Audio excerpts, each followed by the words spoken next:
is actually very true, because one day you're going to turn 36, believe it or not, and you'll still have these memories because everything that you're saying is absolutely, absolutely true. And just very briefly, I was in the same class with Vicki and Allison, and that was in 1984. She came to Tenaya and started the class, and I was actually just 11 at the time. I was the only 7th grader, and I was 11, and the 8th grade boys used to like to trash me.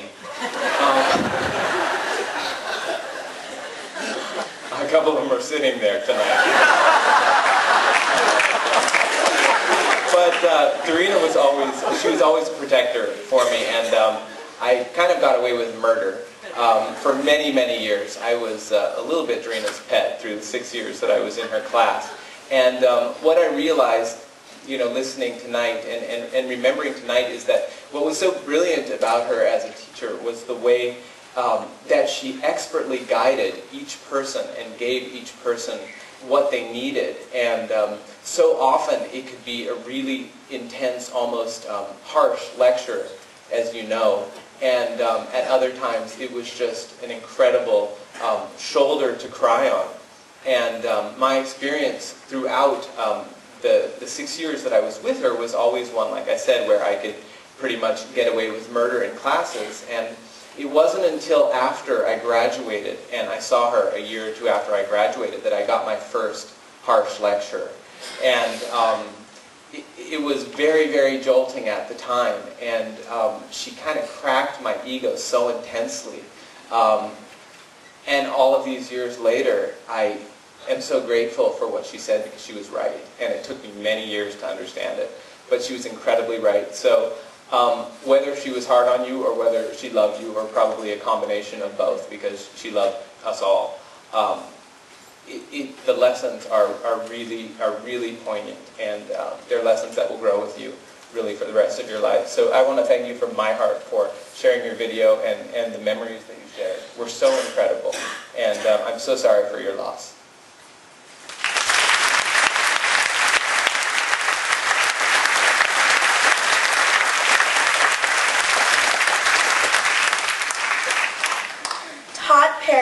Frau Koopman's nephew would like to say a few words about his aunt.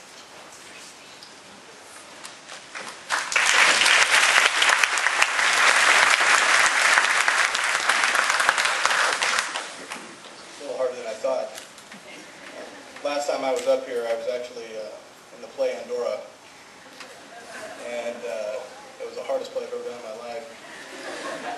And some of the distinct memories I have about my aunt, I know you guys do too, where her sitting right back there in the middle during play practice, saying, "Loud! Loud! Loud!" Very, very embarrassing. But I'm here tonight also, not only as a student, but as obviously her, as her family member. My family is seated there in the back. I have my aunt's other 4 sisters, my grandmother, my cousins.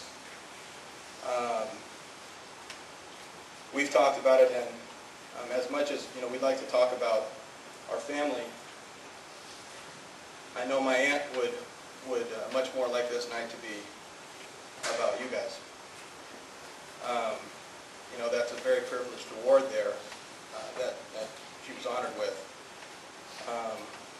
But my aunt was a very humble woman, and on April 17th, which was one of the harder days in my life, that's when my aunt passed. I found that award behind a television in one of the bedrooms. I couldn't believe that. She had more things of her students around her than anything else. And one of the more special things that I know I can say on not only behalf of my family but myself is you guys made her a book. 81-page book. It was bound and everything. That book is gorgeous. I read the book from cover to cover. That made me cry a lot. My aunt, I can tell you right now, cherished that book more than that award. She was a very passionate woman. Education, politics,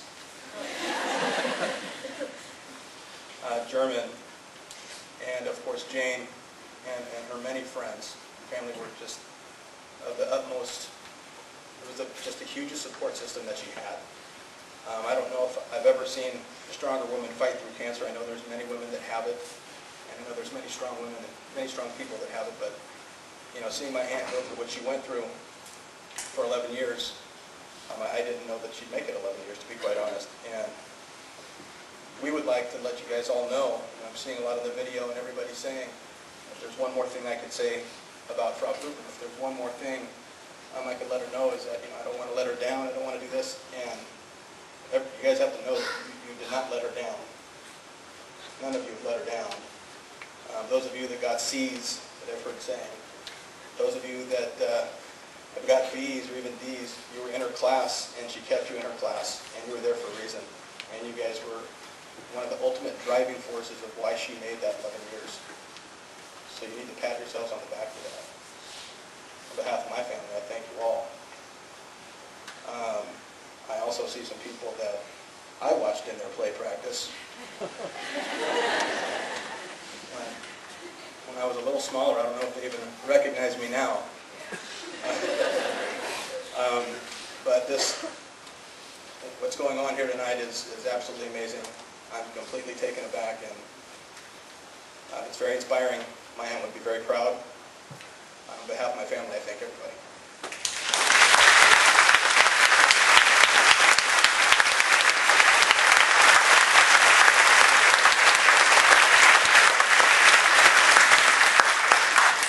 At this time, Frau Koopman's friend, Elaine Collette, would like to share some very dear memories.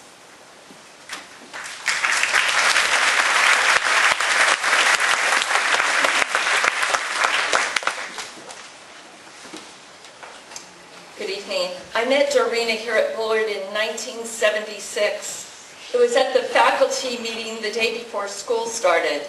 We had instant rapport with each other. In fact, when it came time for the meeting to begin, she said, "Oh, I wish we could sit together."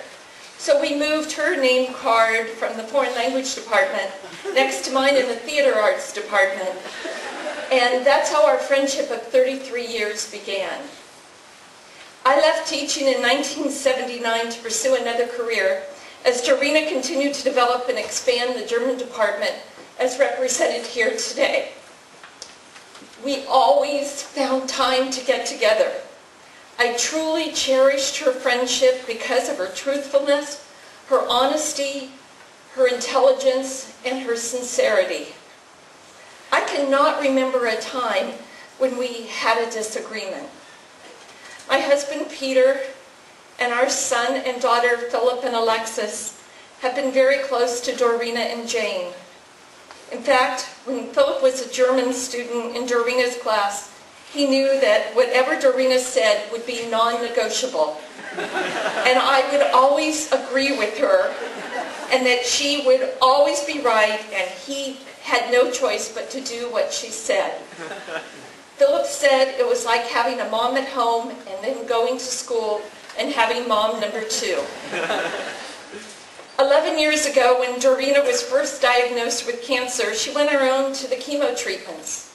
In spite of the side effects, she never missed a day of school. Dorina wanted her life to continue as normal a life as possible. She never asked for anything, nor expected anything from others. Almost 5 years to the month, the breast cancer reappeared, and this time it had metastasized to her lung. She quickly recovered from the extensive surgery to remove a portion of her lung and began her chemo. And I thought she had radiation, but she just said in the movie that she didn't have the radiation. So she's always there to correct us. For this go-around of treatment, she agreed to let Jane come with her to the doctor's visits, and I would arrive when the chemo treatment would begin. At first, I was nervous and I was scared about coming to the infusion area because of the fear of the unknown. Many times I would try to put myself in her place as the patient sitting in the chair as she was being injected with the chemicals. The atmosphere at Dr. Perkins' office was very positive, with an amazing supportive